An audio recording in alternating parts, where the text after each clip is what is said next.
बीड शहरातील एक सुप्रसिद्ध आणि नामांकित व्यक्तिमत्व म्हणजे ॲडव्होकेट एस.एम. नन्नवरे यांना सर्व दूरपर्यंत ओळखले जाते.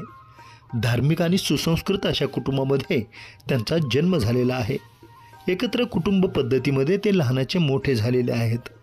त्यांच्या वडिलांनी त्यांना शिस्तीमध्ये वाढवले आणि चांगले शिकवून त्यांना यशस्वी केलेले आहे. त्यांच्या आजोबांचे ते खूप लाडके नातू होते. बीड शहरामध्ये त्यांचा खूप मोठा काळ गेलेला आहे. यामुळे शहरामध्ये व जिल्ह्यामध्ये त्यांचा मोठा मित्रपरिवार आहे. अडीअडचणीत असणाऱ्यांना त्यांनी नेहमीच मदतीचा हात दिलेला आहे. वकील संघाचे ते माजी अध्यक्ष आहेत. त्यांच्या कामाचा आलेख हा खूपच मोठा आहे. सामाजिक कार्याची त्यांना मोठी आवड आहे. यामुळे त्यांच्याबाबत कमालीची लोकप्रियता कायम टिकून आहे. म्हणून अशा या नामवंत व्यक्तिमत्वाच्या ॲडव्होकेट एस.एम. नन्नवरे यांच्या आजवरच्या यशस्वी जीवन प्रवासावर प्रकाश टाकण्याकरिता आमचे मुलाखतकार संतोष रोकडे यांनी त्यांच्याशी साधलेला हा विशेष संवाद पहा न्यूज 1 महाराष्ट्र वाहिनीवर.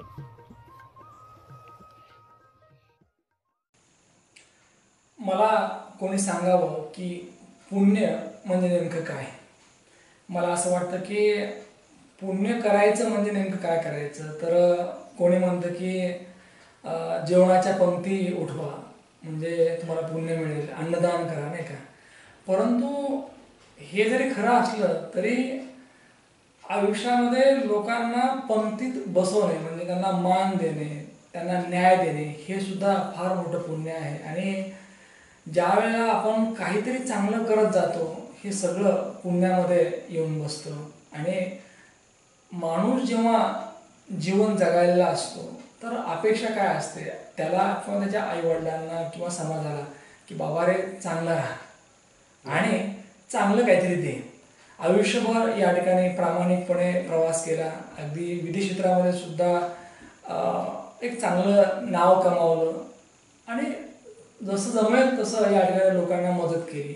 आणि म्हणून मुलाखतीच्या माध्यमातून आम्हाला त्या व्यक्तीला घ्यावंसं वाटलं. अर्थातच आपल्या समोर आहेत आजची व्यक्ती, ज्या व्यक्तीचा प्रवास मी मांडणार आहे असे सन्माननीय ॲडव्होकेट एस.एम. नन्नवरे साहेब, जे की एक प्रसिद्ध नावाजलेले हुशार असे एक विधिज्ञ म्हणून सर्वांना परिचयाचे आहेत. परंतु विधिज्ञ होण्या अगोदरचा जो प्रवास होता तो आम्हाला आज ऐकायचा आहे. खरं तर नाही का, अगदी या बीड तालुक्यातील साक्षाळ पिंपरी हे तुमचं जन्मगाव. एका आदर्श कुटुंबामध्ये तुमची जडणघडण झाली, माळकरी कुटुंब, की ज्या कुटुंबाची सुरुवात रामकृष्ण हरीने होते आणि अगदी दिवसाचा शेवट सुद्धा या ठिकाणी रामकृष्ण हरीने, म्हणजे अगदी विठोबा तुकोबा, नाही का, अगदी एक प्रसन्न वातावरण. असं मला एक विचारावंसं वाटतं साहेब की साक्षाळ पिंपरी या गावात तुमचं जे नन्नवरे जे कुटुंब आहे ते कुटुंब त्या काळात कसं होतं, म्हणजे आर्थिक परिस्थिती असेल, त्या कुटुंबाची ओळख असेल, नाही का, म्हणजे पैशाची नाही तर एक माणुसकीची, ते सांगा साहेब. मी ॲडव्होकेट एस.एम. नन्नवरे, शहादेव महादेव नन्नवरे. मी बीड जिल्हा वकील संघात विधिज्ञ म्हणून काम करतो. मी मागच्या टर्ममध्ये 22-23ला बीड जिल्हा वकील संघाचा अध्यक्ष म्हणून मला एक 1.5 वर्ष काम करण्याची संधी मिळाली. 2014मध्ये सुद्धा मी बीड जिल्हा वकील संघाचा सचिव म्हणून काम केलेलं आहे.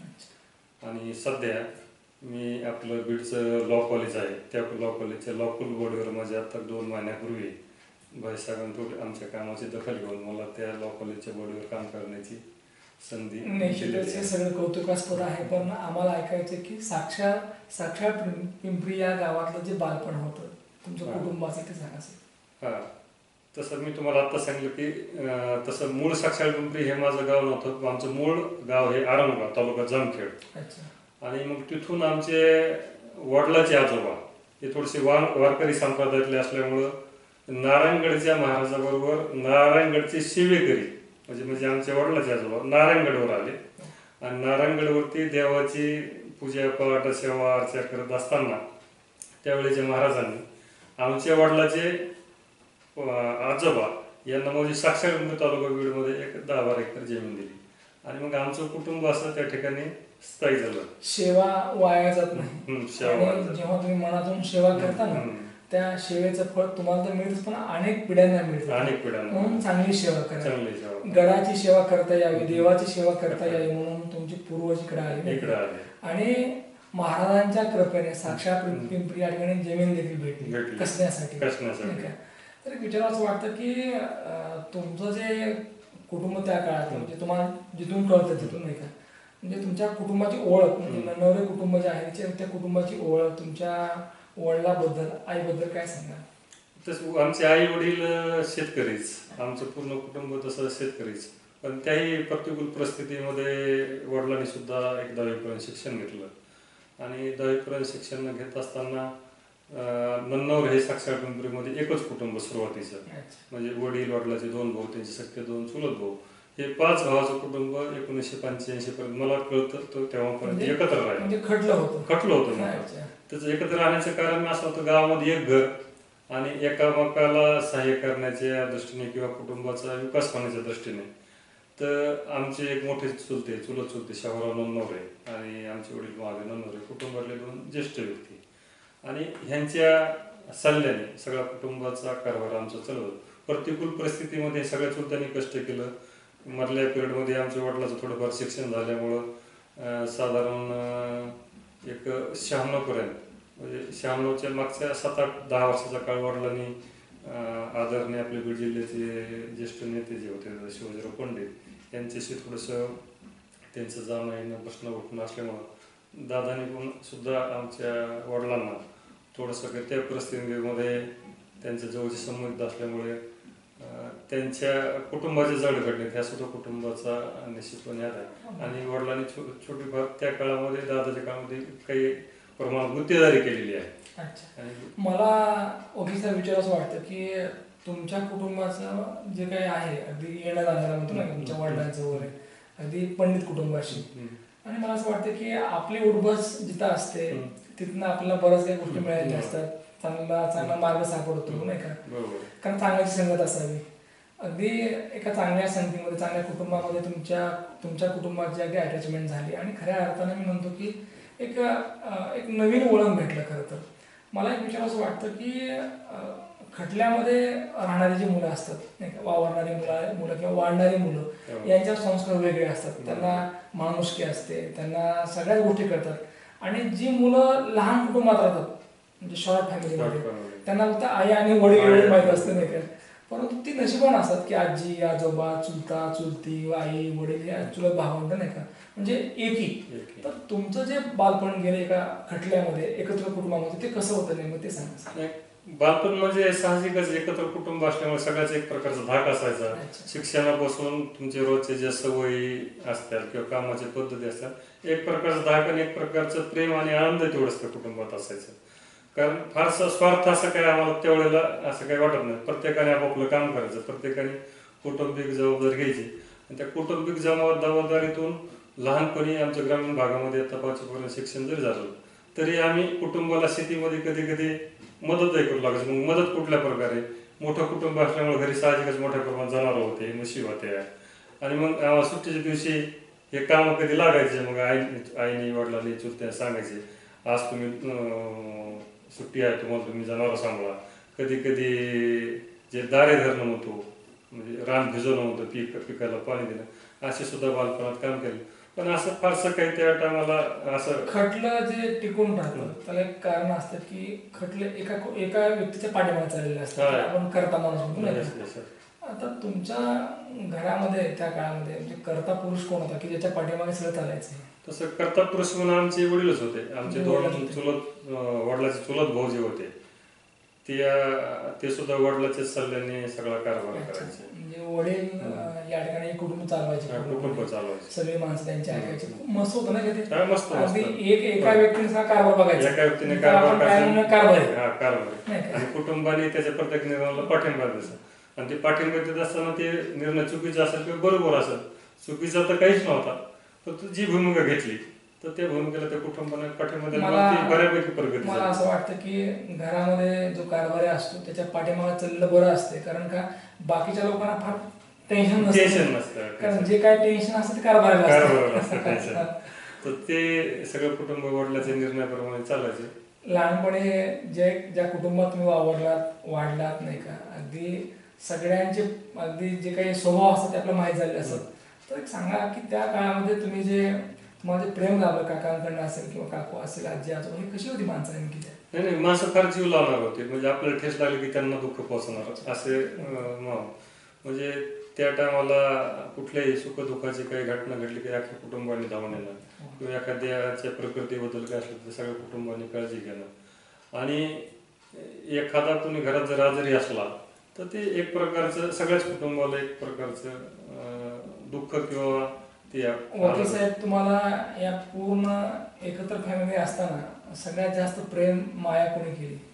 सगळ्यात जास्त प्रेम तसं सगळ्यांनीच केली, पण विशेषतः माझ्या आजोबाचं माझ्यावर जास्त जीव होता. आजोबा नाव काय आजोबा? आजोबा देवराव सखाराम नन्नवरे, ते आजोबा जे आहेत नाही तर आता नाहीयेत देवरावजी नन्नवरे नाही का तुमचे आजोबा, पण मला असं वाटतं की माया केलेली व्यक्ती कधी विसरत नाही. नाही विसरत नाही सर. नाही का, आज जिथनं कुठं ते पाहत असतील की अरे माझा नातू माझं नाव घेतोय, म्हणजे आजोबा कशी माया करायची नेमकी, म्हणजे त्या मायाचं स्वरूप कसं होतं नेमकं? नाही, मायाचं स्वरूप म्हणजे प्रत्येक गोष्टीची काळजी करणे, म्हणजे शिक्षण चालू असतानाही किंवा मी ज्यावेळेस नोकरीला काही वर्ष नोकरी केली त्या नोकरीच्या पिरियडमध्ये किंवा वकिली क्षेत्रामध्ये आलो की ते प्रत्येक वेळेस माझी काळजी घेणे, भाऊ तू वकिलीमध्ये गेला चलती का, लोक तुझ्याकडे येतात का, आजोबा काळजी घ्यायची. आजोबा काळजी. मला असं वाटतं की आज तुमच्याकडे बऱ्यापैकी कुटुंब चालावं एवढा बऱ्यापैकी पैसा आहे, पण आजोबांनी बटव्यातनं काढून दिला रुपया, त्याची किंमत फार नाही, त्याची किंमत वेगळीच होती. रुपया का 10 रुपये असते समजा, ती किंमत ती माया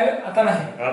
आता ते नाहीये फारस, पण ते कुटुंबामध्ये ते होतं. आणि लहानपणी असे चुलते ना, कधी चुलते आजोबा आजी असे गपचीप आम्हाला 10-10, 5-5 रुपये काढून द्यायचे. त्यावेळेला 4 रुपये, 5 रुपये, 2 रुपये म्हणजे आपल्या खिशामध्ये आपल्या हातावर टेकवणारे आजोबा, म्हणजे 10 रुपये 5 रुपये नाही का. मला असं वाटतं की त्या लहानशा हातावर जेव्हा ते रुपया किंवा 10 रुपयाचे असं वाटायचं की आपण सगळ्यात आनंदी आहोत, सगळ्यात आनंदी आहोत. बरं, त्यासारखा मोठा आनंदच कोणता नाही. साक्षात पिंपरी या गावामध्ये त्या काळामध्ये त्या कुटुंबाने तुमचे जे काही सण उत्सव जे साजरे केले तर ते सांगा. त्या काळात तुमचं कुटुंब कसं राहायचं? आता त्यावेळेला दिवाळी हा सण सगळ्यात महत्वाचा असायचा. आमचे वडिलांचे 2 सख्खे भाई, म्हणजे 2 सख्खे चुलते, 2 चुलत चुलते, हे 1986-87 पर्यंत कुटुंब आमचं एकत्र असायचं. आणि हा मोठा इतिहास असेल आमच्या कुटुंबातला. वडिलांचे 2 चुलत भाऊ म्हणजे 1987 पर्यंत आमच्या सहित एकत्र राहणार, म्हणजे ही बॉन्डिंग फारशी कुणाच्या कुटुंबामध्ये, म्हणजे मला माझ्या गावात कुणाच्या कुटुंबामध्ये दिसली नाही, जे माझ्या कुटुंबामध्ये राहिले. प्रेम होतं, निस्वार्थ प्रेम होतं. निस्वार्थ 87 पर्यंत. म्हणजे त्या टायमाला आमच्या वडिलांचे जे चुलत भाऊ सगळ्यात मोठे होते शिवराम नन्नवरे, तर त्यांचं वय त्यावेळेला 55 वर्षे असं, म्हणजे त्यांच्या वयाचे 55 वर्षेपर्यंत ते त्यांच्या चुलत भावासोबत एकत्र कुटुंबात राहिले. आणि म्हणजे ही बॉन्डिंग वेगळीच आहे. आणि निश्चितच ह्या कुटुंबामधला जो काही एकोपा होता त्या एकोप्यामुळं आमचे शिक्षण म्हणा, आमची जडणघडण म्हणा किंवा या पदापर्यंत किंवा या स्थितीला जे आलो ते कुटुंबाचे. आजही लोक दिवाळी साजरी करतात. मला असं वाटतं की पैसा खूप आलाय, फराळ सुद्धा वाढलाय, फटाक्यांची संख्याही वाढली नाही. पहिले फटाके 10 रुपयाचे राहायचे, आता 10,000 झाले नाही का. परंतु आताची दिवाळी साजरी करण्याची पद्धत म्हणजे हम दो हमारे नाही का. आणि कुठेतरी फोटो काढायचा आणि फेसबुकवर टाकायचं हॅपी दिवाळी. पण मला असं वाटतं ती हॅपी दिवाळी नाही, ती दिवाळी होती तरी जुनी. त्यातली म्हणजे खास आनंदाची गोष्ट सांगायची, दिवाळीचा सण आला ना, 8-15 दिवस हे सगळे आमचे भांडे वगैरे, बहिणी वगैरे यांना कपडे घ्यायचे लगबग असायचे. आमचे कपडे म्हणजे एक तागा, एकच तागा, म्हणजे घरातले जे काय आमचे भाऊ वगैरे असते एकच धागा आणि एकच तागा, म्हणजे ही बॉन्डिंग होती. आणि ती मन बी एका दृष्टीने बरोबर, एक धागा एक तागा. आणि मग सगळ्याला ते उत्सुकता. मग ते वडिलांनी सगळे कपडे लगते वडिलांनी खरेदी करायची, सगळं शेतमाल वगैरे जे असतं याचं आर्थिक नियोजन सुद्धा शेवटी वडिलांनी करायचं. बाकीचं दिवाळीचं जे पहिलं पाणी आहे ते कसं, कारण त्याची खूप आठवण असते. हा, मग सगळ्या चुलत बहिणी वगैरे सगळे एकत्र यायच्या. दिवाळीचे 8-8 दिवस, 2-2 दिवस अगोदर, मला वाटतं 8-8 दिवस बहिणी पाहिल्याच्या दिवाळीमध्ये. आणि मग पहिली आंघोळ घालणे भावाला, मळी काढणं ते काढणं, आणि हे सकाळी 3-4 वाजल्यापासून चालू असायचं. तर ती परिस्थिती आज, तो आनंद वेगळा होता. आता ही दिवाळी येते पण पहिलं पाणी कधी येतं कधी जातं माहिती होत नाही.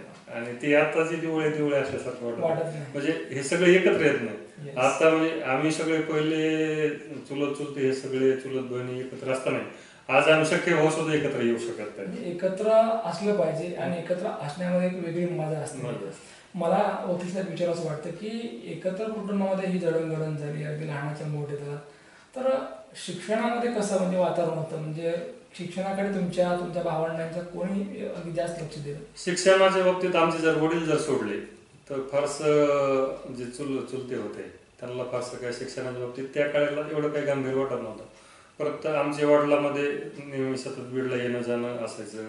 काही काळामध्ये गुत्तेदारी केल्यामुळं चांगल्या लोकांसोबत त्यांचे संबंध बसणं उठणं असल्यामुळे, हे चांगल्या लोकांसोबत बसणं उठणं असल्यामुळे त्यांचं एक निदर्शनास आलं, शिक्षण हे वाघिणीचं दूध आहे. आणि शिक्षण जर असेल तर कुटुंबाची प्रगती होऊ शकते. आणि मग त्यांचं सतत बीडला जाण्यानं, चांगल्या लोकांमध्ये बैठक उठाव असणं, वडिलाचं निर्व्यसनी असणं, तर त्याच्यामुळं शिक्षणाचं महत्त्व त्यांना कळल्यामुळं त्यांनी आम्ही आता 5वी पर्यंत बीडमध्ये शिक्षण घेतलेलं आहे. पण चांगलं शिक्षण भेटावं मुलांना, भावांच्या मुलांना चांगलं शिक्षण भेटावं. म्हणजे आमच्या चुलतेचे मुलं मुली, आमचे सख्या चुलतेचे मुलं त्यांनी इथं आम्हाला बीडला आणलं. शिवाजी विद्यालय, म्हणजे मला शिवाजी विद्यालयामध्ये घातलं. सगळेच आम्ही शिवाजी विद्यालयामध्ये जवळपास शिक्षण झालेलं आहे. आमच्या बहिणीचं, भावाचं, चुलत भावाचं, काकाचं. म्हणजे काळाची पावलं ओळखून वडिलांनी या ठिकाणी तुम्हाला शहरामध्ये आणलं. शिवाजी विद्यालयामध्ये तुमचं शिक्षण झालं, चांगल्या शाळेमध्ये. तर शाळेत असतानाच्या आठवणी सांगा, म्हणजे अभ्यासातला प्रोग्रेस असेल किंवा त्या काळाचे तुमचे गुरुजी असतील, मित्रपरिवार असेल, तुमच्या अगदी ज्या काही तिथल्या आवडी निवडी ज्या असतील ते सांगा. शिवाजी विद्यालयाचे शिक्षण म्हणजे फार एक प्रकारचा वेगळाच आनंद. मित्र कंपनी सुद्धा त्याच्यामध्ये विशेष करून सांगून डॉक्टर विकास जोगदंड जे आमचे चांगले मित्र, ॲडव्होकेट संग्राम तुपे जे आमच्या वकील व्यवसायामध्येच आमच्या सोबतच आहे. आम्ही एकामेकाच्या घरी अभ्यासाला वगैरे, ते आमच्या रूमवर यायचं, मी त्याच्या घरी जायचो. आणखीन काकडेऱ्याची बरीचशी बागलानी कंपनी, श्रीकृष्ण बागलानी, जीवन बागलानी, कैलास बागलानी, आमचं मित्र आज आमच्यामध्ये नाही, कैलास बागला आपले श्रीकृष्ण बागलानी, ते सुद्धा आरोग्य खात्यामध्ये सर्व्हिसला होता. तुमची मित्र कंपनी जी होती ती खूप चांगली होती, आज आहे. फक्त आता तेच प्रेम तेवढंच आहे, संबंध तसे आहेत, पण आता कामाच्या भागामध्ये ते पाहिल्यासारख्या गाठी भेटी होत नाही. पण एकंदरीत शिवाजी विद्यालयाचा काळ मित्र कंपनीसोबत चांगला गेला. सर्व मित्र म्हणजे एकमेकाला जीव लावणारे, आणखी सुद्धा अस्तित्वाने चौकशी करणारे निश्चित झालं. शाळेत असताना मी असा काय फार मेरिटचा विद्यार्थी नव्हतो, म्हणजे मी लई टॉप मधला नव्हतो, लई मार्क्सचा नव्हतो, असा मधला कुठला तरी विद्यार्थी होतो. 50-55% विद्यार्थी. त्या काळामध्ये टक्केवारी रेस नव्हतीच का? नाही, रेस नव्हती त्यावेळेस, असं काही कॉम्पिटिशन. सांगू इच्छितो की त्या काळामध्ये पास म्हणजे खूप मोठी पास म्हणजे खूप मोठी गोष्ट. इंग्रजीला 35 मार्क जिंकलं. 35 मार्क 40 मध्ये जगली. आताची जी स्पर्धा आहे 100 मार्क, पण एक आश्चर्य वाटतं की मार्कांची संख्या वाढली पण ज्ञान आणि वागणं हे जे आहे अगदी तफावत वाटते खरं तर. म्हणजे 100 मार्क पडल्यानंतर देखील ते मूळ आई वडिलांना चांगलं वागेलच याची गॅरंटी नाही. बुद्धीचा विकास झाला पण प्रगल्भता राहिली. येस, प्रगल्भता नाही. आणि मला असं वाटतं की तुमची पिढी भाग्यवान होती की म्हणजे परीक्षेतील गुणापेक्षा सुद्धा अंगातल्या गुणाकडे पालक जास्त लक्ष द्यायचे. त्यावेळेला शिवाजी विद्यालयात शिक्षक जे होते ते सुद्धा असे फारसे जातीने लक्ष द्यायचे. आणि आमच्या वडिलांचं विशेष लक्ष असायचे, मुलं रोज शाळेत येतात का नाही, अभ्यास करतात का नाही. आणि शिक्षकही तेवढ्या तळमळीचे होते. त्या काळात तुमचे ते गुण म्हणजे परफेक्ट होते आणि म्हणूनच तुम्हाला चांगलं बनता आलं नाही का. आपली मुलं चांगली बनावीत यासाठी आई वडील सतत प्रयत्न करायला असतात. तसं तुमच्या वडिलांनी आणि आईने काय प्रयत्न केले ते सांगा. म्हणजे अगदी त्या काळात लावलेली शिस्त असेल, प्रसंगी मार पण दिलेला असेल नाही? नाही, ते मार म्हणजे म्हणायचं आम्हाला काही वाटत नव्हतं. चुकलं म्हणजे वडिलाचं पाहिलं वाजलं की ठोके द्यायचे. एवढं कोणी मनावर घेत नव्हतं. नाही, असं मनावर पण नव्हतं. म्हणजे मलाही द्यायचे, आम्ही चुलत भाऊ असेल त्यांना द्यायचे, सख्याला आणि भावाला सुद्धा द्यायचे त्यांचे. ते सुद्धा आमच्या बरोबर काही गोष्टी होते. वडील अगदी कडक शिस्त. वडील पहिल्यापासून कडक शिस्त. अभ्यास करायचा आणि अभ्यासात वेळ द्यायचा. तुम्हाला दुसरी काही जबाबदारी का नाही. तुम्ही खेडेगावातून वडिलांने मारले पाहिजे, त्याशिवाय लेकरं बनत नाही, धाक पाहिजे, तेवढा धाक पाहिजे, कमांड पाहिजे. निश्चितपणे तुमच्या वडिलांनी ते काम केलेलं आहे. पण एक विचार असं वाटतं हे सगळं सुरू होतं तुमचं अगदी 10वी पास आउट झाला असेल किंवा कॉलेजला असाल आणि त्या काळामध्ये लोकनेते कैलासवासी विनायकरावजी मेटे साहेब यांच्याशी तुमचा संपर्क आला, काय नेमकं कसा हा संपर्क आला? संपर्क आला तसा आमचा इयत्ता 11वीला असताना. 11वीला लवकर झाला ना? हा, म्हणजे 10वी झाला, मी बलविन कॉलेजला ऍडमिशन घेतलं. अच्छा. आणि संपर्क ह्या माध्यमातून आला की मेटे साहेबांची मराठा महासंघाची, मराठा समाजाला जोडण्याची, आरक्षणाची एक त्या टायमाला त्यांनी चळवळ उभा केलेली होती. अच्छा, म्हणजे त्यावेळेस साहेब आमदार होते का? नाही, त्यावेळेला आमदार नव्हते. नव्हते नाही, त्यावेळेला आमदार नव्हते. मग त्यांच्या चळवळीमध्ये अशोक हिंगे, रमेश पोकळे, आणखीन असे बरेच माथुरीचे राजेंद्र जरांगे, आणखी सुहास पाटील, राजेश घुंगरड, राजेंद्र मस्के, हे सगळी मंडळी काम करते. त्या चळवळीमध्ये आम्ही त्यांच्यासोबत असं काम करण्यासाठी जुटलो. मेटे साहेबांचा सहवास लाभला, चळवळीत आला आणि एक सामाजिक बांधिलकी म्हणून सतत या ठिकाणी धडपड सुरू होती नाही का? त्या काळामध्ये अनेक आंदोलने केली असतील, लोकांना मदत केली असतील नाही का? आंदोलन करणे म्हणजे काय, जे खेड्यापाड्यातले मुलाचे जे काही काम अडकले असायचे, इथं विभाग अधिकारी, तहसील कार्यालय, त्या टायमाला आम्हाला फारसं एवढं काही नॉलेज नव्हतं. पण ते अशोक हिंगे वगैरे त्या टायमाला जे आमच्यापेक्षा सिनियर मंडळी होती, तर त्या टायमाला ग्रामीण भागातल्या विद्यार्थ्यांनी एकत्र करून त्यांचे ऑडिट सोडणं, त्यांचे प्रश्न मांडणं, फीच्या संदर्भात आंदोलन करणं, अशा पद्धतीने गोरगरिबाच्या लेकरांना न्याय मिळावा यासाठी ही लढाई होती. आणि हे करत असताना अगदी या प्रवासामध्येच तुम्ही पहिली पंचायत समिती निवडणूक लढली. तो योग सांगायचा योग असा की 11वीला असताना मेटे साहेब संपर्कात ह्या मंडळीमुळे आलो. साहजिकच मेटे साहेबांमुळे बॉन्डिंग बी बऱ्यापैकी होती. ते अस्तित्वपणे चौकशी करायचे आणि त्या चळवळीमध्ये असा फारसा कुठला काही स्वार्थ नसायचा, एक स्पिरिट असायचं तरुणपणाचं. साहेबांची भूमिका घेतली ती बरोबर घेतलेली आहे. मग आता राजकीय दृष्ट्या संघटनेचा विस्तार व्हावा, संघटना व्हावा, तिला कुठेतरी नाव मिळावं म्हणून मेटे साहेबांनी 1996-97ची पंचायत समिती आणि जिल्हा परिषद इलेक्शन मराठा महासंघाने बीड जिल्ह्यात लढवायचं असा निर्णय घेतला. मग इलेक्शनला कॅन्डिडेट कोण शोधायचे? मग चळवळीतले हेच जे कार्यकर्ते असायचे. मला उभा केलं इकडून राजुरी पंचायत समितीच्या अंतर्गत जे आमचा साक्षर पिंपरीगण होता, तिथून मला उभा केलं. आमचे मित्र रमेश पोकळेला चौसाळ्याकडून उभा केलं. जिथं काँग्रेसचा बाले किल्ला तिथून उभा तिथं उभा राहिला होता. मग काय माझ्या विरोधात त्या टायमाला बबन गवते मला वाटतं, त्यांना शिवसेनेचं तिकीट हा दिलं नाही. त्यांनी शिवसेनेमध्ये बंडखोरी केली. मुक्ताराम आळेला शिवसेनेचं तिकीट दिलं आणि काँग्रेसचे अरुण जगताप होते, जे आज आपल्यामध्ये नाही येत. तर ते ह्या सगळ्या फाईटमध्ये ते निवडून आले. मी सगळ्यात शेवटच्या नंबरला राहिलो. बरं, मग त्या निवडणुकीने काय शिकवलं नेमकं? काहीतरी आपल्याला बोध होतो नाही का? त्या निवडणुकीने चळवळीनं संघर्ष शिकवला. म्हणजे आयुष्यामध्ये संघर्षाशिवाय काय नाही. आणि त्या चळवळीने मित्र दिले, माणसं दिले, ओळखी दिल्या. आता त्या चळवळीमध्ये इलेक्शन जर लढलो, मी पराभूत जर झालो असलो, तर त्यावेळेला तात्पुरत्या स्वरूपाचं जरी नुकसान झालं, पण त्या चळवळीचा फायदा मी वकिली क्षेत्रामध्ये आल्यानंतर हीच माणसानंतर मला पुढे गेली. एका उमेदीच्या काळामध्ये प्रचंड ताकद होती, प्रचंड इच्छाशक्ती होती आणि ते असलं पाहिजे, ते तुमच्यात होतं. अगदी एकीकडे मेटे साहेबांना सहवास, संघटनेमध्ये सक्रियपणे काम करतात, निवडणूक लढवली होती आणि हे सगळं असताना मग वडिलांनी या सगळ्याच गोष्टींना अगदी बाजूला सारला आणि तुम्हाला कारखान्यामध्ये नोकरी लावलं. तर ते सहजासहजी स्वीकारलं का काय? नाही, आता ती परिस्थिती कशी झाली, आता कुटुंब व्यवस्थेमध्ये प्रत्येक कुटुंब विभक्त होता. साहजिकच 96ला बी म्हणजे 85ला वडिलाचे चुलत भाऊ वेगळे झाले, 96ला वडिलाचे सख्खे भाऊ वेगळे झाले, जमिनीचे तुकडे झाले, उत्पन्न कमी झालं आणि शैक्षणिक खर्च मोठा वाढला. आणि माझं ग्रॅज्युएशन झालेलं होतं आणि ग्रॅज्युएशनच्या बेसवर वडिलाला असं वाटायचं की मी कुठतरी आता लवकर लागा, कुटुंबाला हातभार लावा. म्हणून ते मला म्हटले, तू नोकरी करतो का दादांच्या कारखान्यावर? म्हणजे ठीक आहे, करतो.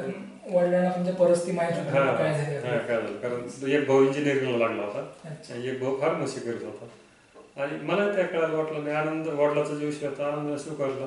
परंतु इकडे BC सुटलो होतं, लॉला ऍडमिशन घेतलं होतं आणि तर ते म्हटलं आता लॉ करण्यापेक्षा हा मी 6 महिने कॉलेज केलं ना. 6 महिने लॉ कॉलेज केल्यानंतर मी तिकडं जॉबला गेलो. साधारण किती वर्ष केलं ते?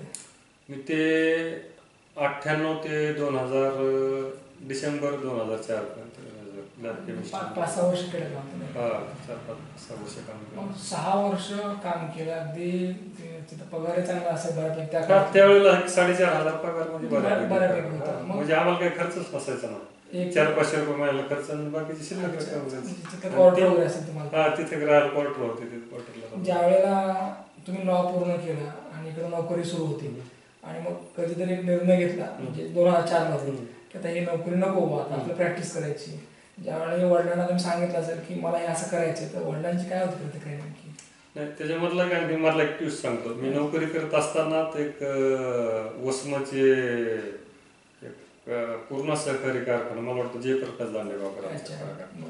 तर त्यांची डिस्लरी तिथे चालत नव्हती, म्हणजे प्रोडक्शन निघत नव्हतं. आणि मग त्याचं इरेक्शन काम त्यांनी जय भवानी साखर कारखान्याला दिलेलं होतं. बरं. आणि त्या डिस्लरी चालवण्यासाठी मला इथल्या कारखान्यावर तिथं पाठवलं. वसमतला? हा, वसमतला. म्हणजे हे सगळं दादाच्या आणि सल्ल्याने, आणि जे मी आता तुम्हाला नाव सांगितलं वसमत पूर्ण कारखान्याचे दांडेगावकर, जयप्रकाश दांडेगावकर. तर तिथं कारखान्यावर सुद्धा मी ते इरेक्शनच्या कामासाठी ते डिस्लरी चालू करून देण्यासाठी मी तिथं 1 महिना दिला. आणि त्या टायमाला ते इरेक्शनच्या कामामध्ये आम्हाला चांगले पैसे दिले त्याने. त्यावेळेस 5-50 हजार रुपये दिले त्याने काम करत. ते एक मोठा आनंद होता. पण 2 महिने काम केल्यानंतर की आम्हाला परत इथे यायचं होतं जयभवानी साखर कारखाना. मग तिथं जयप्रकाश दांडेगावकर जे कारखान्याचे चेअरमन होते, तर ते तिथं आम्हाला जायच्या आदल्या दिवशी भेटले. तर त्यांनी त्यावेळेला मला ऑफर दिली, तुम्ही ह्या डिस्टरीमध्ये काम करा, मी तुम्हाला एक 25,000 रुपये पगार देतो. म्हणजे इथं 4,500, पण मला तिथं 25,000 रुपये पगार देतो, इथं काम करा. पण शेवटी आपलं गाव, आपली माती, आपली माणसं थोडंसं म्हणजे इतका मोठा पगार असताना म्हणजे त्यांनी ऑफर केली होती, ऑफर केली होती. पण तुम्ही नाही घेतलं ते. मी ते ऑफर नाही घेतली. मी म्हणलं नाही, मी इकडे जे झालं चांगलं झालं नाही जे का? झालं चांगलं झालं. आणि मग हे करत असताना भावाचे शिक्षण झाले, भाऊ मार्गाला लागले, त्यांचं एकाचा व्यवसाय सुरू झाला, एकाचा जॉब सुरू झाला. पण पहिल्यापासूनच धडपड करण्याची सवय असल्यामुळं मला ते जॉब या क्षेत्रामध्ये, लिमिटेड क्षेत्रामध्ये थांबणं थोडंसं, आता मग थोडंसं संकोच वाटलं. चला आता आपण आझादपंची झालो, जबाबदारी आपल्याकडची कमी झालं. 1998लाच नोकरी लागली, तेव्हा माझं लग्न झालेलं होतं, मुलीचा जन्म झालेला होता कारखान्यालाच असताना. मग वडिलांना सांगितलं की आता सगळं व्यवस्थित झालेलं आहे, मी आता नोकरी सोडून वकिली व्यवसायाकडे जाणार आहे. नोकरी करता करता लॉ कम्प्लीट केलं, फक्त रजिस्ट्रेशन केलं नव्हतं मी, इकडे जॉब चालू असल्यामुळं. मग 21 डिसेंबर 2004ला राजीनामा दिला, बीडमध्ये आलो. बीडमध्ये ऐसा कहते हैं कि किस्मत कहाँ से कहाँ ले जाती है. एक जमाना था कि एक वक्त था कि किस्मत वसमत तक लेके गई थी, नाही का? परंतु तिथूनही तुम्ही एक परत आलात, कारण इथं थांबायचं होतं, या नगरीमध्ये उभं राहायचं होतं. कारण ज्या बीड नगरीमध्ये तुम्ही संघर्ष केला होता, आंदोलनं केली होती, संघटनेमध्ये सक्रियपणे काम केलं होतं, इथली माणसं तुमच्या परिचयाची होती, नाही का? तर एक इथं या विधी क्षेत्रामध्ये येऊन देखील तुम्हाला जवळपास 20 वर्ष झाली. 2004 ते 19-20 वर्ष झाले जवळपास. तर या पूर्ण प्रवासामध्ये नेमकी काय प्रॅक्टिस केली, नेमकी कसे स्थिरावला ते सांगा. प्रॅक्टिसमध्ये बीडला यायचा निर्णय घेतल्यानंतर पहिलं रजिस्ट्रेशन केलं. रजिस्ट्रेशन करत असताना ॲडव्होकेट साबळे साहेब, म्हणजे जे माझे सरकारी वकील आहेत, आता वकील म्हणून काम करतात, ते माझे तसे नात्यातलेच आहे. नात्यातलं असल्यामुळं वडिलाच्या आणि आजोबाच्या आग्रहाखातर मी त्यांच्याकडे काम करायला सुरुवात केली. काम करताना त्यांचं ऑफिस फार सुंदर, ज्युनियरला मदत करणं, ज्युनियरला उभा करणं, ही त्यांच्या ऑफिसची मोठी परंपरा आहे. साबळे साहेबांनी तुम्हाला चांगलं सहकार्य केलं, चांगलं मार्गदर्शन केलं आणि त्यांच्यामुळे चांगलं उभा राहिलो. त्याचं कारण असं झालं की त्यांच्या ऑफिसला मला मोठ्या प्रमाणात काम करण्याची संधी मिळाली, आणि काम करण्याची संधी मिळाल्यामुळं आणि काम केल्यामुळं एक कॉन्फिडन्स लेवल माणसाची वाढली, आणि कॉन्फिडन्स लेवल वाढली. त्यांच्याकडे काम करत असताना गावातलं काम आलं, लँड ॲक्विजिशनचं काम आलं, 2 क्रिमिनलचे मॅटर आले. तर ते क्रिमिनलचे मॅटर चालवत असताना एक लक्षात आलं की आरोपीपेक्षा वकिलाला जास्त काळजी घ्यावी लागते, आणि फीस पाहिजे त्या प्रमाणात मिळाली. शेवटी काय आपला कल कुठे आहे आपण चेक केला पाहिजे. हा, शेवटी मग काम करताना कुठंतरी एका क्षेत्राला पूर्ण वेळ दिला. या पूर्ण प्रवासामध्ये वकील संघाचं एकदा सचिवपद, एकदा अध्यक्षपद तुम्हाला घोषवत आलं, नाही का? त्याच्या माध्यमातून एक वेगळी ओळख तयार करता आली, खरं तर ते सांगायचं. तसं वकील संघात काम करत असताना माझं काम आणि माझं क्षेत्र एवढ्या करतच मारत होतं. पण आमचं मित्र कंपनी जे होते, येवले साहेब, ॲडव्होकेट पोकळे साहेब, आमचे नवनाथ शिंदे, अशी आमच्या ऑफिसशी संबंधित जी काही मित्र कंपनी होती, तर त्या मित्र कंपनीशी माझे सगळ्यांशी बऱ्यापैकी संबंध असायचे. आणि माझा थोडासा असा स्वभाव धडपड्या, अग्रेसिव्ह असणं, भांडणं एखाद्या विषयासाठी, वादविवाद घालणं, म्हणजे वैचारिक अच्छा. वादविवाद घालणं आणि थोडंसं आपलं फटकून राहणं, एखादी गोष्ट नाही पडली की त्याला विरोध करणं. अच्छा. आणि ह्या गुणामुळं किंवा हे सगळ्या चांगल्या कंपनीमुळं की 2014ला माझ्या ऑफिसमार्फत, म्हणजे आमचं जगताप साहेबाचं ऑफिस असू द्या, सावळे साहेबाचं ऑफिस असू द्या, मला म्हणले आता तुम्ही काय करा यावर्षी 2014ला सचिव पदासाठी वर. मी म्हणलं वकील संघामध्ये माझी जरी प्रॅक्टिस झाली असली 7-8 वर्षाची, माझं सगळ्या 600-700 लोकांशी काही माझं कनेक्टिव्हिटी नाही आहे. अच्छा. हे म्हणलं असलं तरी सगळ्यांना भेटायचं प्रयत्न. मग 1 महिना आधीच माझं प्रिपरेशन, म्हणजे पॅनलला ठरला नाही, सर्व वकिलांच्या घरी जाणं. सकाळी उठलं गाठी भेटली, काही वकील ओळखीत नव्हते, तुम्ही कोण? अरे म्हणजे प्रत्येकाशी संपर्क येत नाही ना काम करतात. Yes yes. तर त्या टायमाला 4-5 वकील म्हणजे खूप संख्या झाली. परिचय कोणाचा हजार रोज आपण ज्याशी बोलतो, एखाद्या मॅटरमध्ये समोर आल्यानंतर परिचय लवकर होतो, पण सिनियर मंडळीशी लवकर परिचय नाही झाला. पण त्या माध्यमातून सगळ्या वकील संघाची ओळख झाली. मी महिनाभर फिरलो निवडणुका. विशेष सांगायचं म्हणजे मला कुठल्याही प्रकारची वकिलीची पार्श्वभूमी नसताना, कुठलाही काही असा मोठा बेस नसताना, फक्त वकील संघाशी अटॅचमेंट बऱ्यापैकी ठेवल्यामुळं जो काही पॅनल त्यावेळेला निवडून आला, त्या पॅनलमध्ये सगळ्यात जास्त 104 मतांनी मी निवडून आलो. मला असं वाटतं की आपला संपर्क, आपण बोलणं नाही का, ह्या गोष्टी आपण सातत्य ठेवलं आपण, तर लोक आपल्याला प्रेम करतात, लोक आपल्याला सहकार्य करतात. आणि लोकांना नेमकं द्यायचं काय असते, तर चांगले शब्द द्या, प्रेम द्या नाही का, अगदी लोकांना मदत करा. आणि हे केलं की मग ऑटोमॅटिक लोकांना आपल्याबद्दल आस्था वाटते. सचिव होता आलं, परत अध्यक्ष होता आलं नाही का. 2022-23 अध्यक्ष झालो वकील संघाचा. वडील जेव्हा सुरुवातीला म्हणायचे की तुम्हाला नाही जमायचे, हार्ड असते, हार्ड असते. जेव्हा अध्यक्ष बनला त्यावेळेला वडील काय म्हणले? नाही, मी सचिव बनलो त्याच वेळेस वडिलांना फार आनंद झाला. आणि मग त्यांना ते माझं कामाचं स्वरूप, त्यांना बी थोडंसं कामाचं वाढलेलं, आर्थिक स्थिरता त्यांच्या नजरेशी 2012-13च भरलेली असल्यामुळे ते फार समाधान. तुम्ही वकील झालेलं तुमच्या आजोबांनी पाहिलं नाही का? आजोबांनी पाहिलं. मला असं वाटतं की ज्या माणसाने आपलं प्रेम केलं त्या माणसाने ते बघितलं पाहिजे. भेटलं, वडिलांनी पाहिलं, आईने पाहिलं. आणि हे सगळं करत असताना अगदी समतोल जो असतो, म्हणजे फार घाई नाही करायची पैसे कमवण्याची, तर लोकांना चांगली सर्व्हिस द्यायची, तर यावर मी जास्त भर दिला. सर्व्हिस देण्यावर जास्त भर दिला. म्हणजे मॅटर आल्यानंतर पैशासाठी हट्ट धरणं हे काम. आणि तेच ऐकलं की ॲडव्होकेट नंदवरे साहेब पैशा करता प्रॅक्टिस नाही करत, तर अगदी आपलं समाधान, लोकांचं समाधान हे महत्वाचं असतं नाही का साहेब. सामाजिक जी भूमिका आहे तुमची पहिल्यापासूनच अगदी सकारात्मक राहिली आहे, लोकांना नेहमी मदत केली आहे. मग ते तुमच्याकडे आलेले पक्षकार असतील, त्यांना चांगलं मार्गदर्शन करणं असेल, किंवा कोरोनाच्या काळात तुम्ही केलेली जी मदत आहे तेही आम्हाला ऐकायची. ते सांगा. तसं मदत करणं आणि सहकार्य करणं हा माझा मूळ पिंडच आहे. पण त्याची कधी प्रसिद्धी केली नाही. प्रसिद्धी नाही, फोटो सेशन नाही, ते मला आवडत नाही. माझ्या मुलीचा ज्यावेळेस वाढदिवस असतो, हे बारगाजी साहेबाचं जे आनंदवन आहे तिथली एड्सग्रस्त मुलं आहे, माझ्या मुलीचा वाढदिवस असला की मी काही ना काही आर्थिक स्वरूपात मदत करत असतो. नंतर मध्यंतरी पुलवामा हल्ला झाला, बऱ्याच लोकांनी मदत केली. त्या घटनेच्या नंतर त्या जवानाच्या कुटुंबाला आर्थिक मदत हवी. आणि मला वाटतं भारत सरकारने त्या टायमाला काहीतरी आव्हान केलं होतं, कुठला तरी फंड त्या सैनिकाच्या ह्यासाठी. आणि त्या टायमाला मला असं वाटलं चला आपण काहीतरी आपलं दायित्व. हा, त्या टायमाला MDC जिल्हाधिकारी साहेब होते या ठिकाणी, आणि त्यांना मी सहज दुसऱ्या कामानिमित्त कलेक्टर ऑफिसला गेलो. साहेब म्हणलं मला ते जवानाच्या कुटुंबासाठी जे काय भारत सरकारने फंडच उभा करलेला त्यासाठी मला काही मदत द्यायची 25,000 रुपये. ते म्हणले ठीक आहे द्या. आणि यावर मला वाटतं त्या दिवशी दुसऱ्या दिवशी शिवजयंती का काहीतरी असं प्रोग्राम आला 2-3 दिवस. ते मला म्हणले तुम्ही काय करा, तुम्हाला द्यायची मदत, चेक वगैरे त्यांनी सांगितलं असं नावाने चेक वगैरे द्या आणि तिथं द्या मला शिवजयंती पुतळ्यापाशी. मग तो चेक मी ते पुलवामा हल्ल्याच्या घटनेमधली जी काही मदत करायची होती ते MDC पुतळ्यापाशी. छत्रपती शिवाजी महाराजांच्या जयंतीच्या दिवशी मदत फार मोठा योगदान. कोरोनाच्या काळात देखील साहेब तुम्ही खूप लोकांना मदत. काय आता त्या कोरोनाच्या पिरियडमध्ये काय, कोरोना लागण्याच्या पूर्वी थोडंसं एका प्रकारे मला बऱ्यापैकी फीस भेटली होती. आणि अचानक सगळी यंत्रणा बंद पडली. म्हणजे यंत्रणा बंद पडली म्हणजे सगळीच माणसं वकील क्षेत्रातले जरी असले आमचे माधव सगळं अडीअडचणी असतात, उत्पन्नाचे प्रॉपर साधन नसतात. आणि ज्याचा एकमेव वकील ह्या साधन आहे, प्रोफेशन आहे, रोजच्या कमाईतून आपलं कुटुंब चालवलं. मला असं वाटलं की आता आपलं काहीतरी उत्तरदायित्व आहे, मदत करावी. मी काय असं कोणाला म्हटलं नाही.